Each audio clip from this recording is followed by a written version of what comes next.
Hello my dear friends, you're on the Military Summary channel, and today we will discuss the situation in Syria on the 3rd of June. As we know, on the 23rd of May, the Turkish President Erdogan announced that he was planning to start another special operation in Syria. So let's discuss this operation in more details. Let's discuss the small history of Syria, and we will follow the story on the Military Summary channel as well. So this is the Syria. You see that there are a lot of colors here. There is a red color, gray color, green color, light green color, blue color, yellow color. So, and entire this area is the Syria. This is the Syria, and more than that, blue color in the south. So this is the Syria. And the red color is the territory that is under the Syrian government control.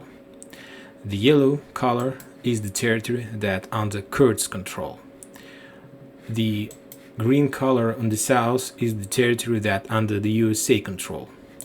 The blue color between Syria and Israel is the Holland land. So it's the territory that, according to Syria, considered as their territory, and the Israeli forces have forces there. So this is like the land that these two countries are fighting for. So there is a few regions in the north: the blue area, green area, and dark green area. So this is the big Idlib. This territory is under Hayat Tahrir al-Sham control. So this is the pro-Turkish forces. This territory is under the Turkish control, but they have their own government or something like this. In the next video we will discuss the situation in this area more deeply. So now we have these two areas, the one green area on the north and blue area here. So these two areas is under the Turkish control, and these two areas was obtained by the Turkish special operation in the past. So as you know, there were 3 special operations in this area.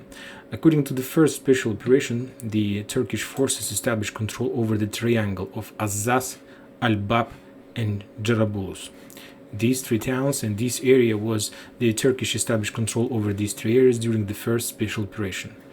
The second one they started few months later, and according to that operation, the Turkish forces established control over the area of Afrin. So this is the town Afrin in the middle of this area, and this area was become under the Turkish control. And the third special operation, it was the final one. The Turkish established control over this area. So they pushed the Kurds from the north of this area to the south. If we take a look at the Russian source map, there is almost the same thing, but just one more important update, that the Kurds control not just territory in Syria, but some northeast territories in Iraq. One more thing, just to remind you, the most important towns is and the Grey Territory. And according to the information I have, the Grey Territory is the territory that is under ISIS control, or something like this. Some terrorist groups in this area are working. So let's just review some important towns. Aleppo. You remember there was a battle for Aleppo. Also there is Homs, Hama.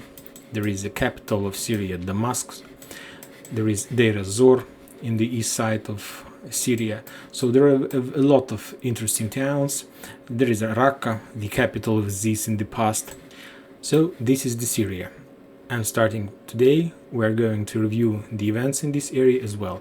And tomorrow we will discuss the plans and what Turkish forces are planning to do during their 4th special operation in Syria. And don't forget that the government area that is under government control is also under the Russians' control, because the Russians have their forces here, have a lot of forces. They had around 60,000 of Russian soldiers in this area, but we know that because of the special operation in Ukraine, the Russians were forced to move some forces from Syria towards the Ukraine. But I know that they left there someone. So it's a very interesting area, and we can say that the NATO countries established the second front line for the Russians. And this time is the best time for the not NATO country to solve their problem with Syria according to their scenario. And of course, to the Russians, it will be a very difficult time to be successful in Ukraine and to help Syria and the president of Syria, Bashar al-Assad, to hold this area, to keep the peace in this area, and so on. So thank you for watching. Subscribe to my channel, put your likes, and enjoy your day. Bye bye.